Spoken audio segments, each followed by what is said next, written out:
Good afternoon, and welcome to Staff Council's sixth workplace conversation, Her Story, Women in Leadership at UH. I'm Amber Rangel, co-chair of the Staff Council Diversity, Equity, and Inclusion, better known as DEI, committee. The Staff Council DEI committee is responsible for promoting diverse, equitable, and inclusive initiatives for staff and the UH community. The Staff Council DEI Committee uses workplace conversations as a platform for both UH staff and community to engage in educational opportunities and discussions around diversity, equity, and inclusion, DEI. Please follow us on social media at UH Staff Council for upcoming events.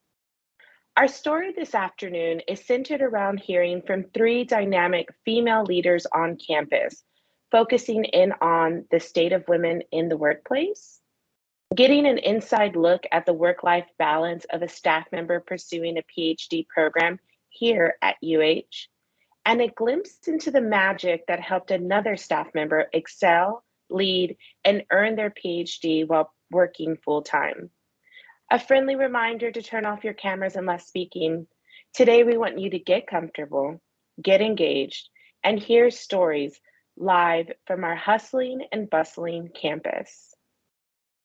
Without further ado, please help us welcome DEI committee member and moderator for this panel, Callista Brown. Callista is a program manager in the Natural Science and Mathematics College and is also pursuing a doctorate in higher education administration at the University of Alabama. Callista? Thank you, Amber. As we stated, this event is focused on the stories of staff at UH, and we want to stay true to our event title and give our panelists the spotlight to share her story. Our first speaker is Dr. Elizabeth Gregory, Professor of English and Director of Women, Gender, and Sexuality Studies. And while she will share her story, she will also share with us the state of women in work. Dr. Gregory? Thank you, Callista and Amber. I'm very happy to be here. I'll talk a little bit about my story, but also give some framework for talking about women's work dynamics in Harris County based on some of the research that we've been doing in our Institute for Research on Women, Gender, and Sexuality here at UH. So I came here in 1989. I started out as a poetry critic. It was my first job, and I'm happy to be still in this job, and I still am a poetry critic.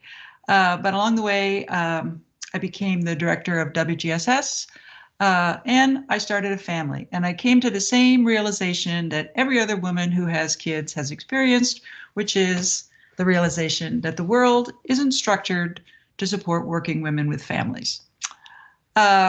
So I, like all of us today, was luckier than multiple generations of women before us in coming to consciousness in a world that was at least changing. It was problematic, but at least there was some kind of change afoot. And it was a world that was feeling the effects of having more women in civic life than there had ever been before, and increasingly women from all races and ethnicities. And that meant that women's concerns in their variety were beginning to be heard. And so that's over the past 30 so years, right? Because the economy to date has used gender basically as a work assignment system with a pay scale. Generally, it has been structured around the assumption that women would do a whole essential realm of work for society, which is the work of rearing and bearing and caring for the next generation, and really for all generations, basically for no pay. And that's an essential task, but it's been sort of broken off as for society, it's an essential task. They need the next generation, but instead it's been framed as it's your family, it's your problem. And that has allowed people to basically not invest in the infrastructure that would support families to date. And race ethnicity has been used as another tool for channeling people of both genders into work of different kinds with varying wages and connected to different education scales. So that has led to the double burden of gender and race ethnicity for many, because both of these identity systems have been used as labor markers to sort of push people into different kind of labor. And they're not really discussed that way, but if you look at it economically, you'll see how this has been the case. And again, all of these things everybody knows at some level or another because they're part of the system, but they don't always articulate it that way, and it's not always articulated that way publicly. So as an academic, I was in a position to focus on these concerns, and I've dedicated a lot of time to analyzing what doesn't work about our system for families and women, and developing and advocating for policy change, both in our workplace here at U of H and more broadly in society. So the policy I'm most focused on lately is what I call school work synchrony, making the school day match the work day. We have a ways to go to make that a reality for all working women, not just the ones who can pay for care in order to work, which is the way it essentially works. But as you may have noticed, some change has occurred, and we did actually have a vote on universal childcare, which almost was passed last year. So that was the first time it was actually voted on, and it lost by 1 vote in the Senate. But that would have transformed the lives of millions of women and families, their whole families, their children, their spouses, their partners. But it did not win, but there will be other votes. So the key factor in my view is getting more women into policy-making roles in both government and in business.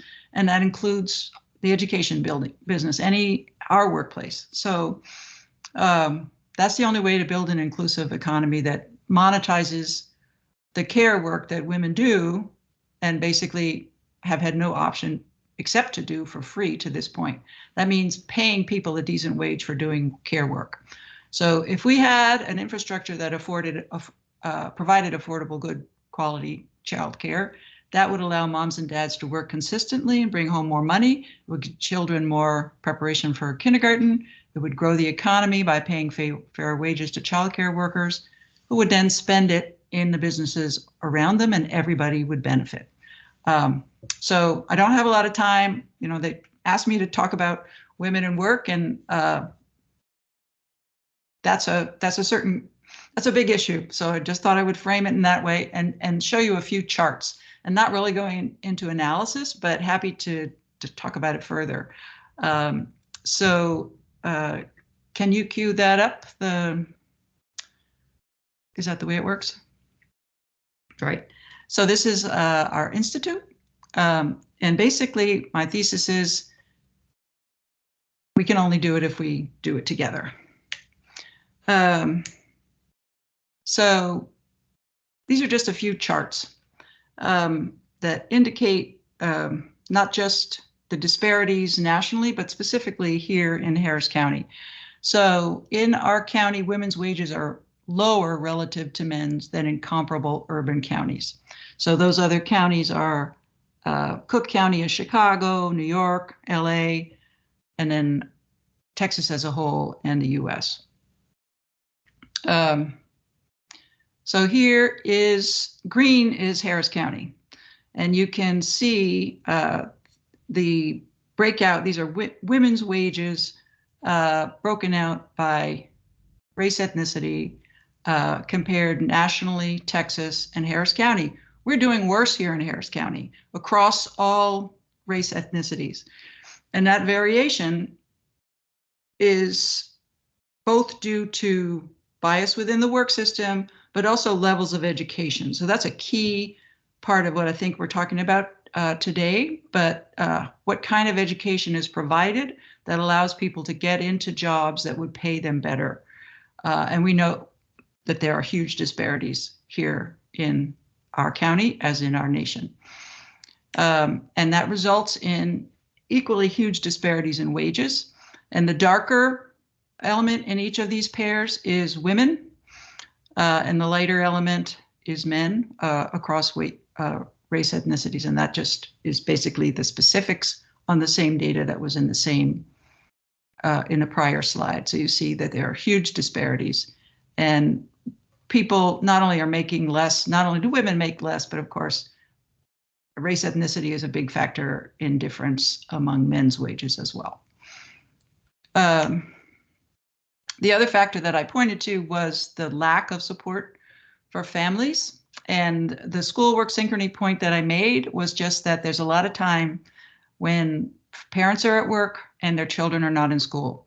And that works out to being the case that children are in school between the ages of 0 and 18 during work hours only 37% of the time. And the rest of the time, somebody else has to take care of them. And that pretty much explains a huge element of the failure why women cannot succeed, because they are given those tasks. The first 5 years, there's no public school.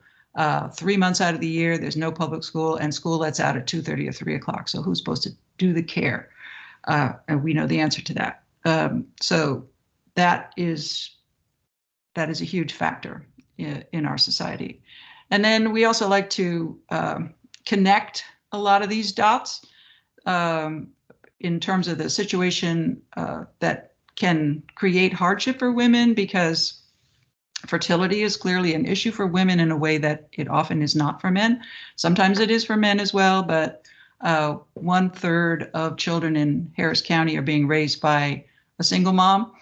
And this creates, if you're already earning lower wages, and then you have that additional responsibility of caregiving, it creates huge problems. And one thing, they cascade.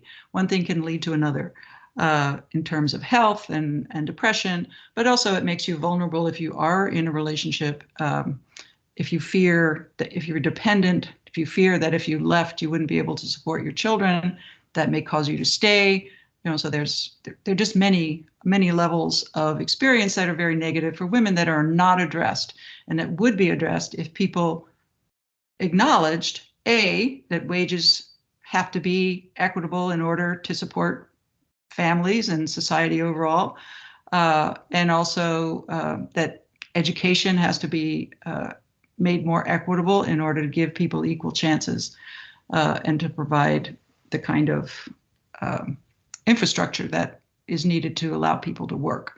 And that if people could earn the equal wage, they would be in a much less vulnerable situation, and it would be transformative, not just for them, which is also the sort of underlying critique that it happens a lot in a lot of discussions of equity. People look at it if they're in a position of some privilege and they say, well, equity, that's a nice principle, but doesn't it mean that I lose if somebody else gains? And the answer is no. And that hasn't been addressed either, because if other people gain, the whole system, the whole economy expands, everybody gains. But we haven't had that discussion about what are the consequences of equity and how does it benefit everybody, which I think is an important next step to the way we, as a culture, talk about transformation. So I make the case, which I'm not the first, that we need advocacy at all levels to remedy these issues, right? And they interact. And Texas is a particularly difficult place for a lot of these issues, largely because we are built around attracting businesses to the idea of low taxes, and low taxes mean low services. And it means essentially that somebody's going to have to pick up all the work that's not being done by the service industry that should be doing that. We always have the example of how horrible foster care. Well, there are a lot of different services that are not provided here. And so frequently the person who's supposed to pick that up is a woman, somebody whose family it is, supposed to do all this extra work. And frequently she can't do all that work. She'll do as much as she can. But there's a lot of lack of responsibility that isn't addressed. So our situation is in many ways worse than the rest of the country. And that also needs to be addressed, in my view. So as I noted, the transformation is related to increased political representation. This is the progress that we've now made a big jump in. So if you remember, suffrage was recently celebrated 100th anniversary in 2020. So that's 102 years ago. But by 1992, so that was 72 years later since the beginning of suffrage, there were still only 6% women in this Congress. So it's only been very recently that there's been any real presence of women, and they're now at 27%, though they are 51% of the population. So that means that you get to critical mass, people start hearing your issues more and start valuing them, and they get more discussion. And that's true within businesses as well. It's true in any group, right? Critical mass is the point that when you're in the room, you're not the only person representing your group. You say something, somebody else can validate it. That means the situation, the discussion changes in the room. And that's true in the Congress as well. Same thing in the Senate has also risen recently. And certainly also in businesses. I believe in 2019, it was still 5.8% of CEOs were women. And many fewer of those were women of color. So there's a long way to go. But those transformations are the transformations. Let's see, I'm trying to advance this, but it's not working. There we go. There's the Senate. And then the next slide shows, if we go at the same rate that we've been going, it still will take a long time to get to 50%. But the good news is that once you get to that critical mass point, things cascade. So you can expect that, barring big issues, which, the pandemic was one of those, did involve a lot of setbacks. But when you have a setback like that, you have to be intentional and you have to make an effort to counter that setback so that the negative effect on women of the pandemic is addressed by providing better circumstances that would allow more people to get access to childcare in the near term, as well as other services. So not to go on too long, here's the image of CEOs.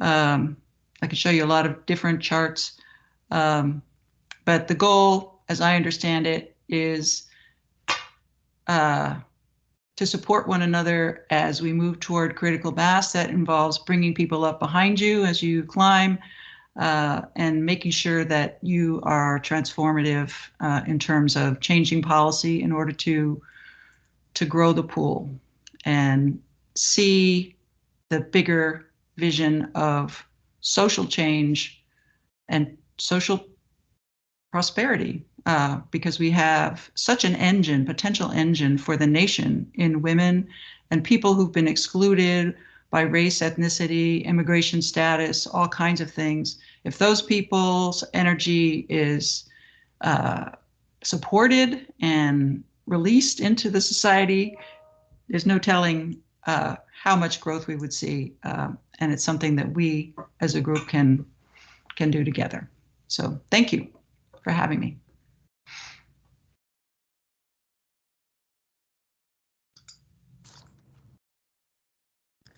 Thank you, Dr. Gregory. That was very powerful information you shared with us, and we are very grateful you are here today with us, sharing all this. And part of our inspiration for this event is we also wanted to find a homegrown story. And after considering women in leadership at UH, one individual came to mind. Help me welcome Hope Pacheco, Assistant Dean of Students, who will share more about how she finds a work-life-school balance as she pursues her doctorate degree here at UH. Hope? Hi, thank you, Callista. And I just really appreciate the invitation by Staff Council to participate in this panel. I want to start with my connection to the university, and that really started, years ago, growing up here in Houston. I grew up on the north side of town. My sister moved across the world, which was the south side of Houston. And when I found myself driving down 45, my dad would point out my college. And so to me, my college was the architecture building. So it was actually a physical place. And I knew one day I was going to go to college. Years later, I found myself here as a freshman, moving into the quads, into Bates Hall, and started my education here as an undergrad student. I transferred and actually came back to the university for my graduate degree at the Graduate College of Social Work, and made my way back to Houston. So I've been a student here as an undergrad. I've been a student here as a master's grad student. I went out into the community and became a social worker and worked there for a decade or so in K-12. So working with students, parents, and administrators and teachers. And then again, eventually found my way back to the university in a second career. And I started here at UH in a founding role of the case manager role here at the Dean of Students office. And so it's sort of been a full circle to get here to the university in a second career in student affairs. And I have enjoyed my time here and have really found the connection and the sort of the happy marriage between social work and student affairs, and it's been wonderful. I spend my time really engaging and working with students, supporting them, a lot of them through mental health challenges that they may have here at the university. Also working with different programs to provide prevention services as well. But where I was really trying to find a new path was figuring out what my role would be here at the university in higher education. I decided to, early on in my transition here, I decided to apply to the PhD program in higher ed policy studies. I applied and my application was not accepted on the first round, and I was really disappointed and was trying to figure out a way to bounce back from that. I met with several people. I met with my mentors, and Sandra Lopez is one of my mentors, Dr. Raven Jones, Dr. Ruth Lopez, and they all gave me some really good advice about not giving up, going to meet with the program and figuring out what could I do to make my application stronger. I did that. I didn't want to. I was so used to just advancing and being able to sort of get things on my first try that it was a challenge. I eventually did meet with the program director and had received some really, I would say, transformational advice. And that was to make magic where it happens where you are. Don't worry about the degree. Don't worry about the credential. Don't worry about the title. Just do your work, do good work, and make change happen now.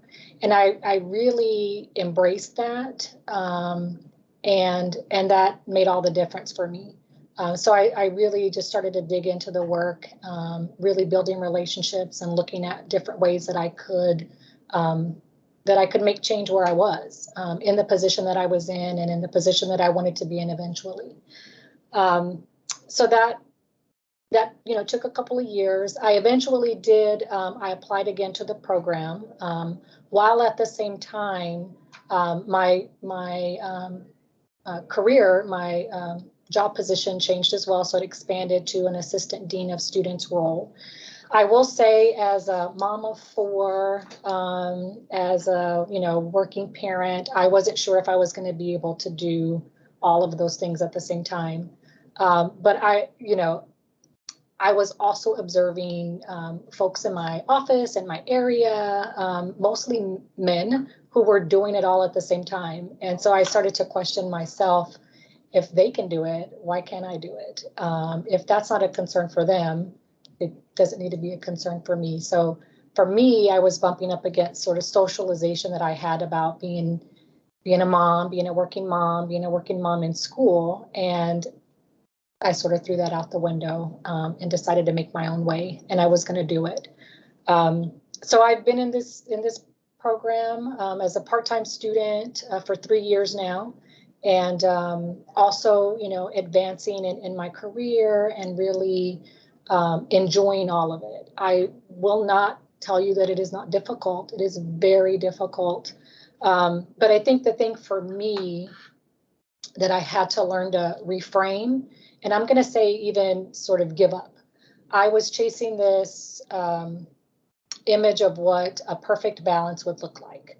So this elusive balance of work, life, school, parent, while in the middle of a pandemic trying to do this all. And I was more stressed out about how to make it balance. So I no longer really use the term balance. What I really rely on now is structure, routine, giving myself permission and grace to not be able to do it all. I delegate both at my home, both at work, in school. I really try to take a step back and see how I can make my school assignments, my school work match with my position, in my professional career. And a lot of times it doesn't. So I schedule my time off. I'm not a great multitasker at times, and I have had to learn to try and learn some new habits. And those are the things that have really sort of reframed the way that I think about, balance or being able to do it all. I don't do it all well all the time. Sometimes my office is a mess. Oftentimes my office is a mess. My home is a mess. And I have to be okay with that. That's what I'm learning to do. For me to be able to find a peace within myself, to be able to parent, to be able to be present, to be able to be productive as a student, as a colleague, as a parent. Those are the things that I've had to learn to do. And, hearing Dr. Gregory's talk and hearing about the disparities and, actually living them, Dr. Gregory, you riled me up with all the data and really sort of putting to words the reason I'm doing what I'm doing and the reason that I'm, fighting the fight for students, creating programs that will try to be more inclusive and try to center the needs of students, to center the needs of women, because everything that Dr. Gregory reported, that's all true. That's what we live every single day. And I appreciate it. I appreciate that context of data. I appreciate the call to action for this to be collaborative, because we can't do it all. And I have no intention of doing it all myself. I am not able to do that. So I do appreciate all of that. And really, I appreciate that charge of doing this together. So I wouldn't be able to do what I do without the support of my family, without the support of my office here, our office staff, my supervisor, the support I think the university provides. I'll give a shout out to staff council and all of the scholarships that you guys offer and provide. I've been a beneficiary and am so grateful for that.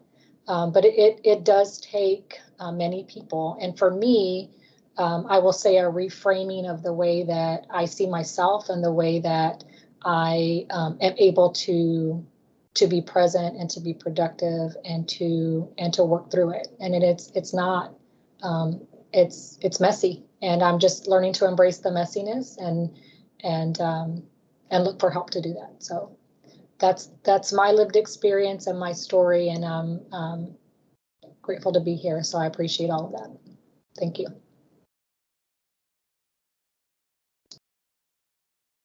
Hope, thank you so much. I really appreciate that first you shared the transformational advice that you received, and then also your comments about showing yourself grace and allowing for the messiness.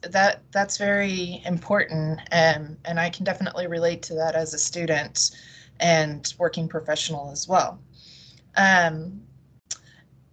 Last, but certainly not least, we wanted to find a story that inspired us. Today we will also have Dr. Tiffany Bidding join us from University Career Services to share her story on what helped her set her sights on the next phase of her career and the journey she took achieving a doctorate degree while pursuing her leadership journey. Go ahead. Thank you, Callista. Also, thanks again for the invitation to be here. I feel like this has really come full circle. And I'm going to share a little bit about my story, but I really feel like it's my mother's story. Education has always been something that I've been passionate about ever since I was a little girl. My mom always told me, you know, I've been reading since I was 3. Don't know how true that is, but she reminds me of that all the time. But similar to what Dr. Gregory shared, I am a first generation graduate, also from a single parent home. And so this is also part of my lived experience. And so I think for me, education and then that pursuit of career has always been something that I've highly valued and just found to be important at different stages of my life. In terms of how and when the choice for me, in terms of the next phase of my career came, similar to Hope, mentors have always been something that played a huge role in my career decisions. Even going back to when I pursued my master's, feels like another lifetime ago, in counseling. It was a mentor that tapped me and pulled me aside and connected me with faculty on campus, gave me a glimpse into the classes and made some of those direct faculty connections. And for me, it just connects to the work that we do and letting students see themselves in us. And so I think it's so important that we do share our lived experiences so students can, you know, broaden their experiences and their horizons as they think about what they want to do next. Fast forward into 2020, I completed my doctorate degree in ethical leadership right down the street at University of St. Thomas. And it was a bit deferred, always a goal, but during this time, I also expanded my family. So I do have 2 little ones. I'm a mom of 2. So I just want to stress for anyone that's a parent or a guardian, whether you're new or seasoned, or even going through career transition, it's critical, so important to find that community. Hopefully it's before you make that decision. So you have folks that you can go to and just weigh pros and cons and figure out what that will look like as you go along on that journey. And then from there, my hope is that for anyone that's considering advancing your career or your education, that you can continue to expand that community and that network along the way, because it does get tough. But you want to make sure you have that system to fall back on and that sense of community. Some additional tips I just wanted to share. Thinking about, for me, I'm in that career space.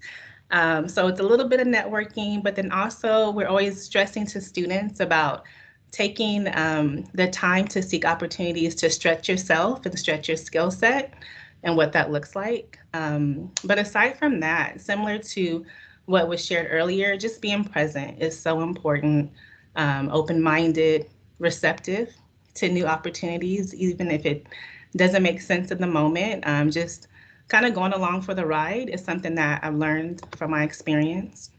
And then also building relationships is key. And so we tend to focus on networking up, but I like to stress networking across. So thinking about if it's a colleague, a peer, someone in your office that you can brainstorm with, you can support one another, simple things such as even sharing, you know, their accomplishment on LinkedIn could be something that we all could do, just as an example, but also making an introduction. So if you know they have an interest in a certain program or a certain position and you have a connection, just putting yourself out there a little bit is always helpful for the next person. And so those are some things that we do on our team as well. And then providing support as you're thinking about maybe you want to attend a networking event, but it's something that's outside of your comfort zone, maybe taking someone with you so you can share that experience with them. And then finally, some of my final thoughts. Just in hindsight, I've always been someone who's very goal-oriented. And I would just recommend anyone that's setting their sights on career, educational advancement to reach out, have coffee chats, and also think about how you can continue that as you're in your program, advancing in your career, and what that looks like for you. For me, it's always been natural for me to connect with other women of color, Black women in leadership, other mothers or first-gen grads to keep me going. But I would say aside from that, in career services, we simply call it informational interviews. And so thinking about who you can tap to pull you in and keep you motivated and have that sense of support along the way. And then lastly, I would just say, with all of our work, since we're on a college campus, we have that access. And so why not take advantage of making these connections and making a habit of maintaining them along the way as well. So thank you so much for your time.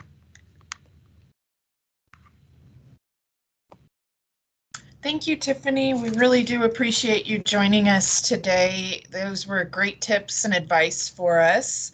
At this time, we want to dive further into our guest experiences, and we have a few questions submitted during registration and from the Staff Council Diversity, Equity, and Inclusion Committee. We will be opening the chat, and if you feel inspired, please feel free to put some questions there, and we will do our best to get to you. Okay, so I'm gonna start with, and this is for any of our panelists that want to jump in and answer. In which ways have you been able to influence change since assuming your leadership position? How can those in mid-level administrative positions make similar contributions? Anybody want to jump in on this? Ladies? Yeah, I can jump in, Callista. I would say the question was how we've been able to make influence, right, in our roles. For me, it has been mentoring. So pretty much extending the support that I've been given along the way.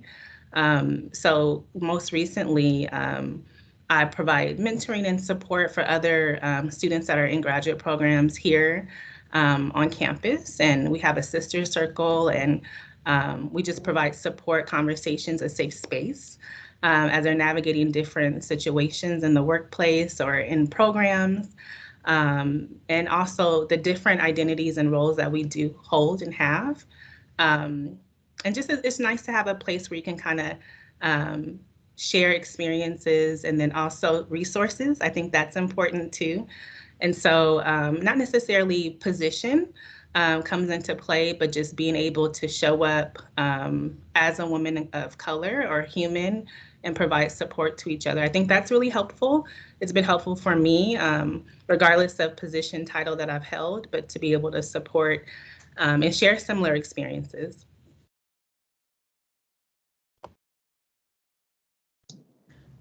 I can just add just a couple things.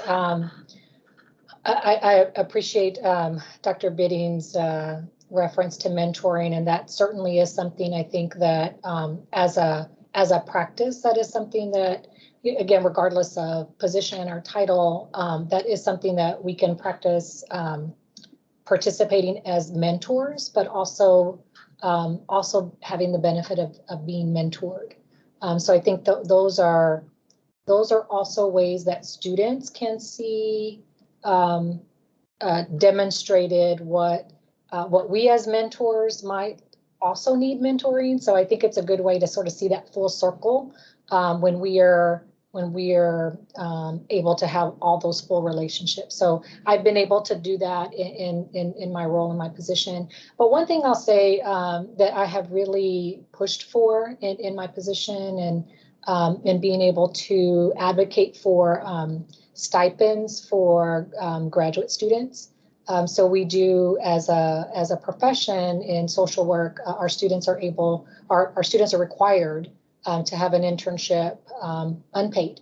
And so when I'm able to advocate for those students to be able to bring them on, but also have a stipend, it's something that I experienced as a student. It's something that as a field supervisor for the last 20 years, I have always tried to leverage and influence, my supervisors and my boss to be able to advocate for that funding, to be able to support those graduate students outside of the class requirement, for us to also pay them.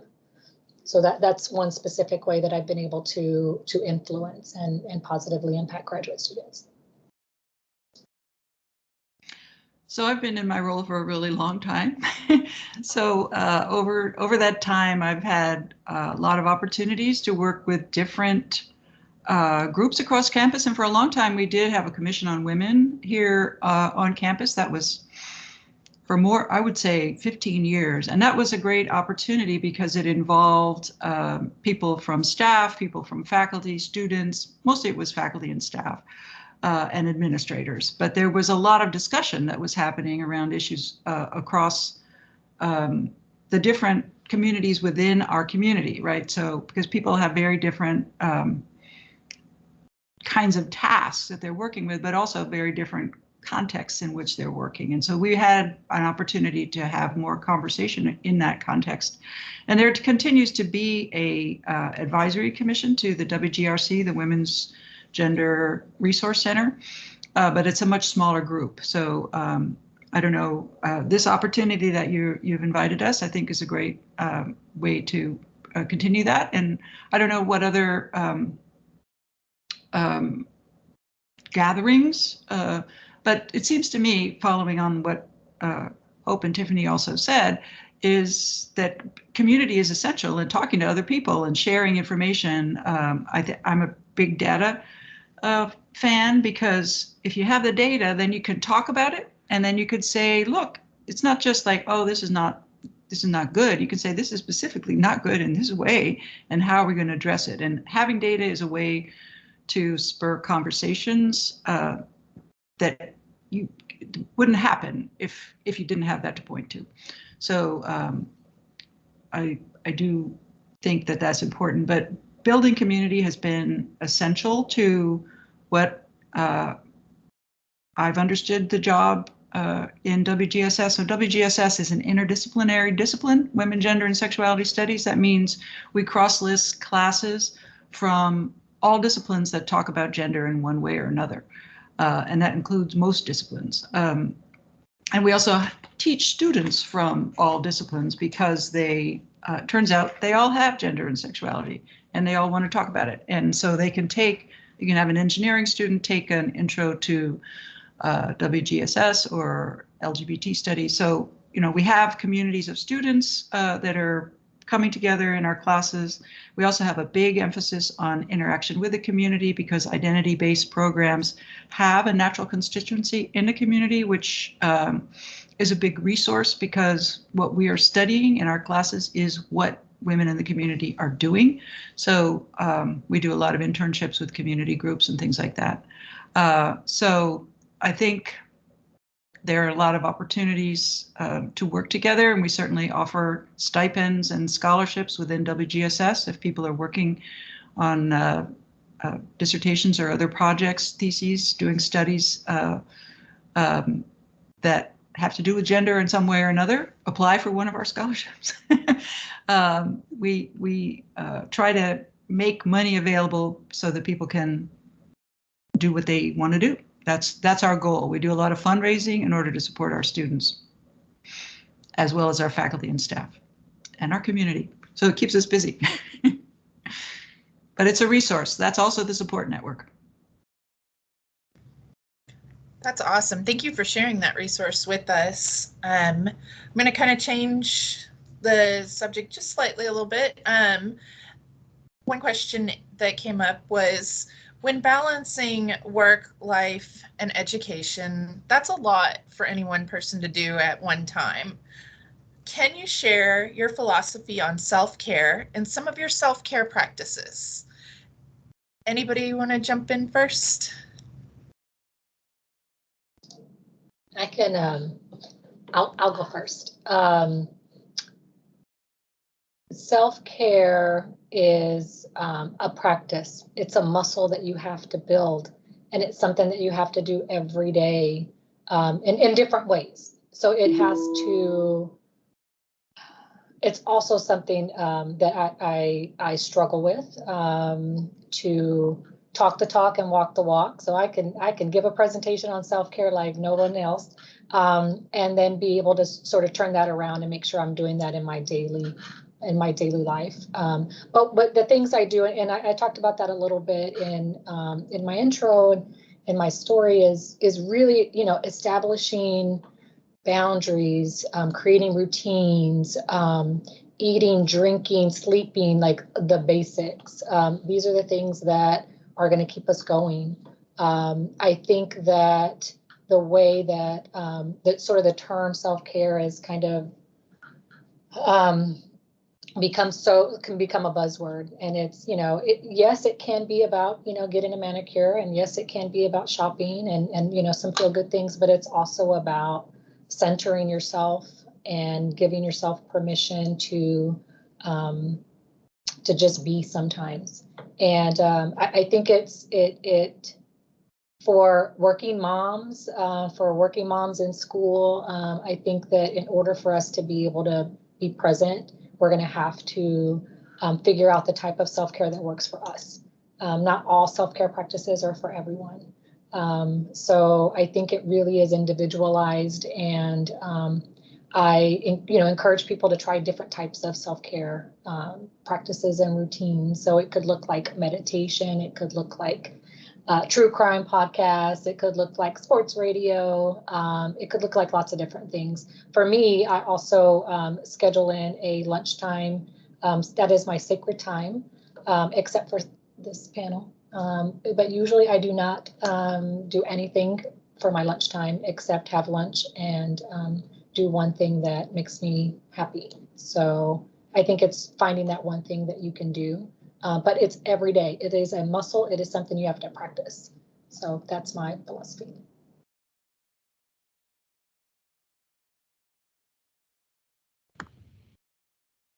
I can jump in. In addition to what Hope shared, I would say for me, because I'm juggling so much, like a lot of us on the call today, I like to think of it as pouring back into myself. And so it looks different every day. Sometimes it's as simple as, you know, drinking water like Hope is doing, or taking a walk, or making sure I get, you know, a few minutes to exercise or meditate, or just giving myself grace, you know, if the day didn't look as I thought it did or I had planned. For me, just being a mother, wife, and a leader of a very large team, I find that I've always been really good about pouring into others, you know, and advocating for others. And sometimes it's just simply advocating for myself, and taking those little moments throughout the day. I agree. Exactly. Me too. Okay. This was touched on just briefly by Hope, but I'm gonna circle back around to it and kind of throw it out there to everybody. How do you set and communicate your boundaries in both the workplace and at home? Hope, do you want to start us off? Sure. It is a work in progress. I can share what I'm currently doing. It's working now, but it may change. I struggled a lot in the beginning of my academic program with, there was an 18-year break between classroom time. So figuring out what worked and what didn't. I had one child at the time of my master's program, and now there were 4.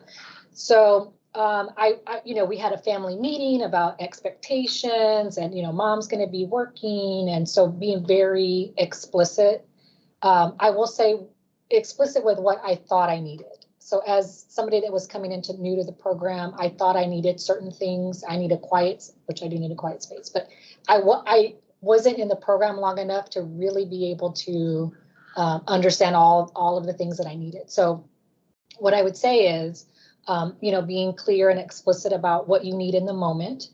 For children, I will say to tell them also, and this may change, so we're going to need to circle back. So we've had several family meetings about, yes, mom's in the room doing homework, don't knock on the door. I then had to move to a sign that said, if you need anything, find your dad.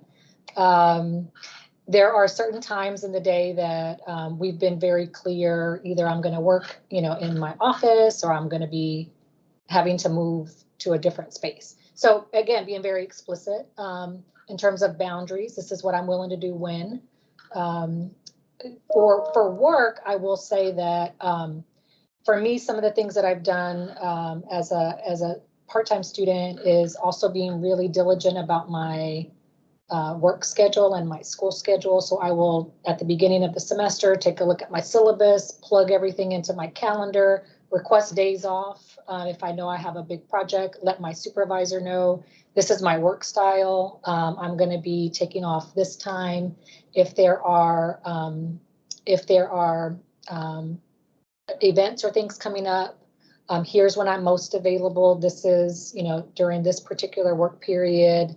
I may be more stressed because of either some type of work event, but all of that to say is planning, prioritizing, communicating, really understanding your own work style, whether it's work in your professional setting or whether it's work in the student setting for folks who are going to school. So it's been a work in progress. I've changed things a few times, but it's really been about communication, being explicit, and communicating your needs, and then realizing that those needs are going to change. So those are the things I'm learning, and creating those boundaries are helpful.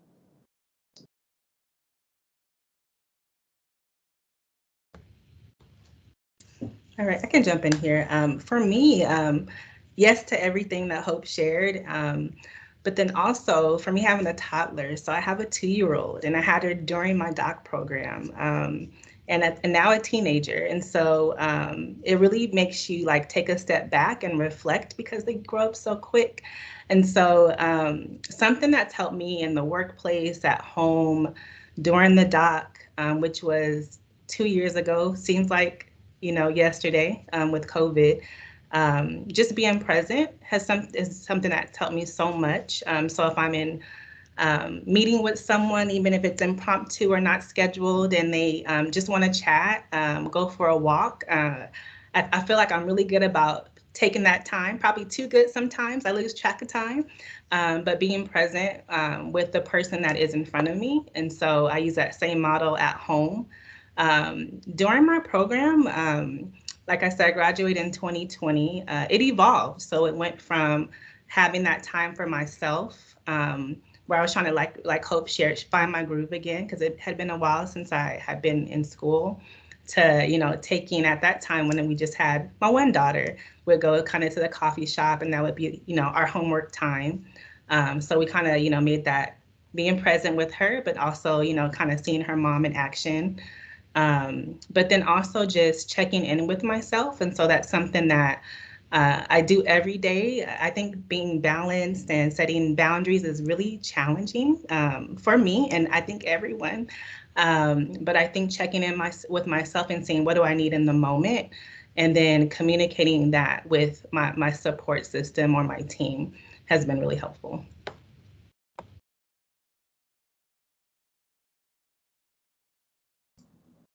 So this is actually turned into my whole area of research because as I was, I had my first child right after I got tenure.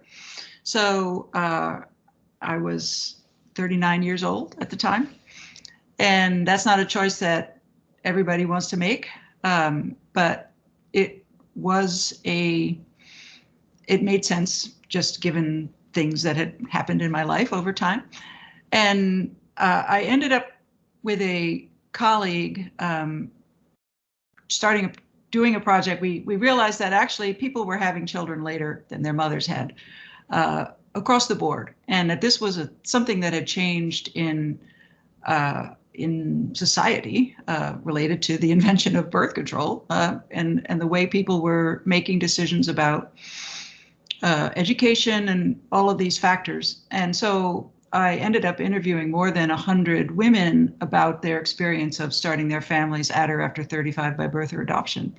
And it was fascinating because what I learned was that everybody was trying to figure it out for themselves, how to manage all these things. And, this was just the example of people who were starting at after 35, but this was a true across the board because I started doing research on economics and fertility and all these things that intersect. And talking to people, what I was so impressed and just realized that people know so much more than they are given credit for, and that essentially academics are following what people are doing. They're not expert on anything. All they know is what people have done because people figured it out for themselves, right? So when I was starting to do this analysis, all the economists were like, why are women doing this? It doesn't make any sense for them. But when we talked to them, they had such good reasons. And again, it was a model of, not that this is the ideal situation, but that was the way that for those people, they could move into positions of policy making, that they could then change the context for those coming after. And that's been the subject of, how does of my learning from talking to people about and looking at big trends as well. How is the work of how is women's work and fertility, how do they put those two things together in a way that allows them to participate, that it really allows us to have a democracy so that women have an input in the shaping of our culture. But that's probably not what you were really asking. So you're asking, like, how do I, the same question, I mean, it's similar to what the others have said. I make sure to have dinner with my family.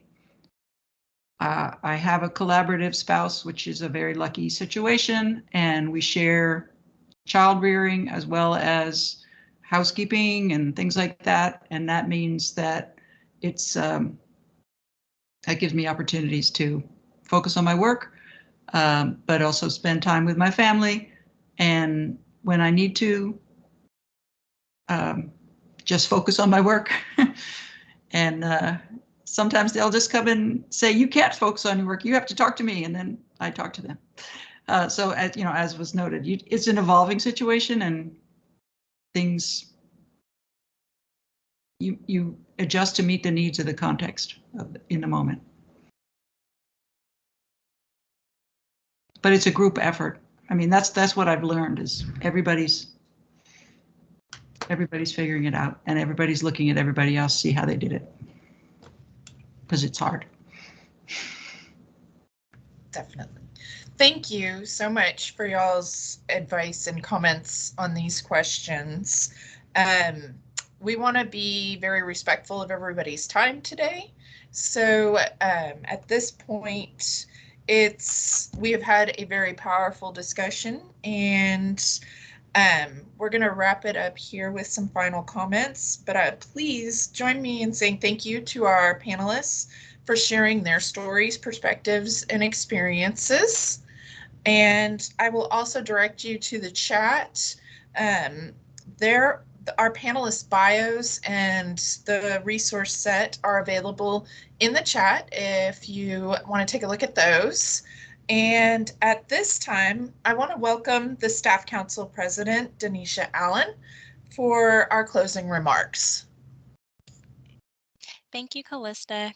Good afternoon, everyone. Thanks for participating in today's Staff Council Workplace Conversation presented by our Diversity, Equity, and Inclusion Committee.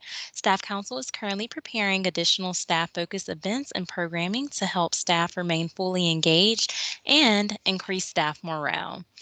And today, UH Human Resources, in partnership with Staff Council, invites you to attend one of the upcoming information sessions to learn more about the alternative work arrangements interim policy. So as noted, the first session will take place on today from 2 p.m. to 3 p.m. And there will be a second session offered on Thursday, March 31st, 9 a.m. to 10 a.m. Please do register to attend one of those sessions. Also, please join us in the upcoming events and programs. Cougar First Impressions turns 25 this year. All are invited to be a part of CFI by submitting a theme suggestion for the upcoming Fall 2022 event. Submit your suggestions by Friday, April 1. The Staff Council Spring Egg Hunt drive-through event will take place on Saturday, April 9th from 9 a.m. to 11 a.m., and we will be handing out goodie bags with snacks and small toys for children. And then also scholarships, which we've definitely highlighted during today's discussion. Staff Council and the Women Gender Resource Center have 15 $1,000 UH staff scholarships for the academic year 2022 to 2023. Staff Council also has a $500 scholarship for dependents of staff who are enrolled at UH. Both applications close on April 15th at 11:59 p.m. Again, thank you to each of you, our Staff Council Diversity, Equity, and Inclusion Co-Chair, and our special guests, Dr. Elizabeth Gregory, Hope Pacheco, and Dr. Tiffany Bidding. As always, Staff Council stands for you. Have a good day, everyone.